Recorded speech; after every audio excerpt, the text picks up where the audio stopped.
Hi,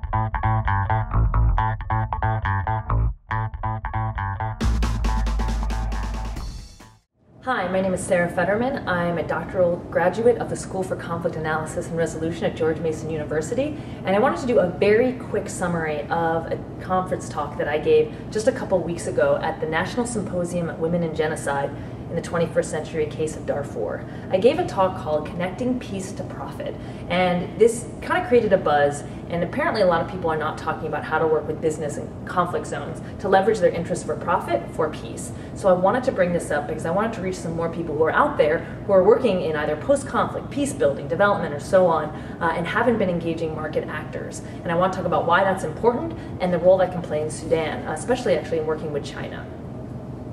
So why are market actors important, why they're sidelined, the case of Sudan, and what to do next? So we talk a lot about, in peace building and conflict resolution and so on, we talk about rebel groups, we talk about individual perpetrators, we talk about states, we talk about heads of state, we talk about organizations, NGOs, we talk about the UN, you talk about all kinds of organizations, and we talk about money, but we talk about money in terms of corruption, ill-gotten gains. We don't talk about market actors. And by market actors, I mean corporations, businesses. These can be subsidiaries of US corporations, international corporations, but they just might be large, like stone processing or mining companies in different countries. Why look at market actors and why look at them now? Well, I think by not looking at market actors, because they play such an increasing role in our lives all over the world, we're actually just marginalizing the field of conflict resolution and peace building. We're not actually marginalizing their role, both in the end of what they can do to help create positive peace, and also accountability in terms of creating crimes against humanity and so on.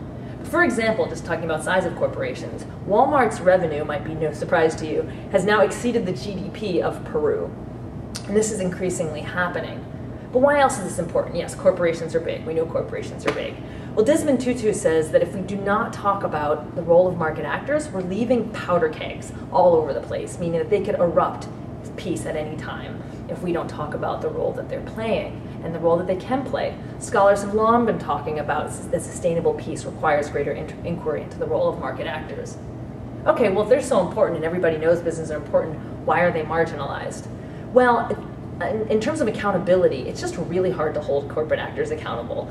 One, they're entities, they're collective entities, they're groups. It's much easier to get an individual perpetrator or a government or maybe even a rebel group. The International Criminal Court only deals with natural persons, so individuals, not legal persons such as corporations. So that makes that not really a site to hold corporations accountable.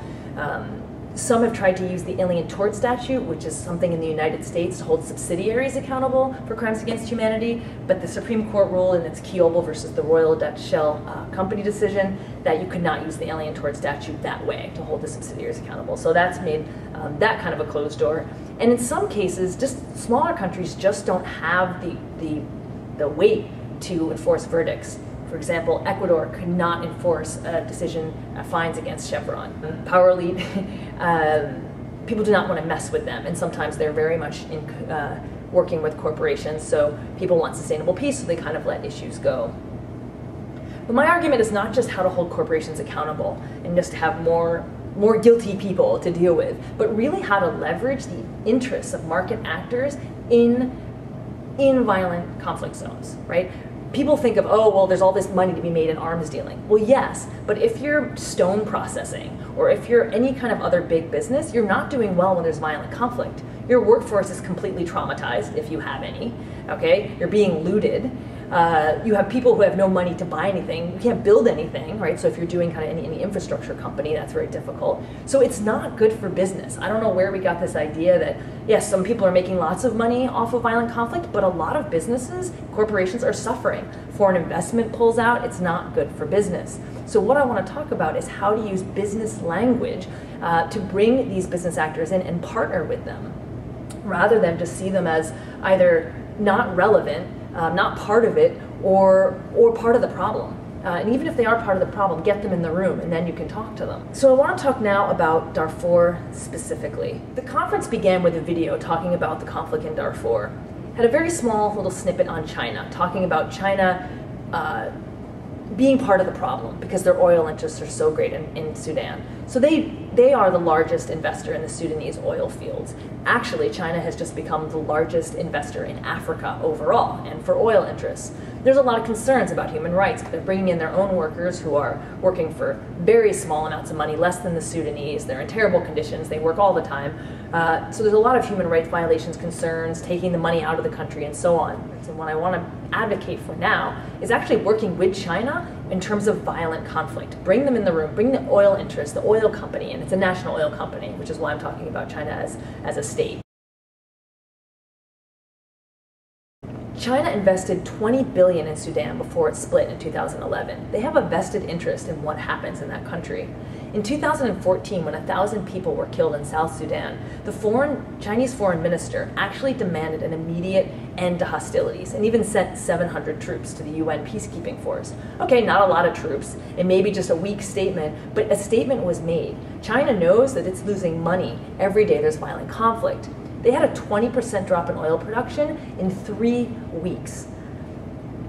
And just in violent conflict. They do not want that happening there. And rather than just saying, okay, well, yes, the oil interest in China has lots of negative impacts on the Sudanese, but if we can use it to help mitigate the violent conflict, I think it's still worth having that conversation and not being attached to the idea that peace has to come from our field. It doesn't have to come from conflict resolution or peace building and so on. If it ends up being the Chinese that are ending the violence, I think it's worth paying attention to that and working with it.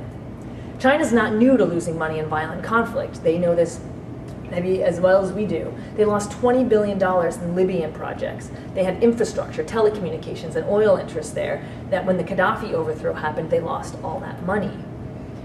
But I'm not just talking about China and oil interests. There's a lot else happening in Sudan. There's big industries, many kinds of companies, but some of the biggest are the Al-Shamal Islamic Bank, there's the Kanana Sugar Company, there's a marble trading company, there's a lot of stone processing, there's construction companies. So if you're working in the region and people working in the region, to be partnering with them and helping them actually calculate in financial terms, in business terms, how much are you losing? How much do you lose when there's violent outbreaks? And how do you deal with that? How are they handling violent conflict? What are they doing to mitigate it? What's their loss? And inviting them to meetings. Inviting them to meetings that we're doing on development and peace building and so on. I would interview the employees, get to know the people and how the company interacts with the community, and create a coalition of businesses.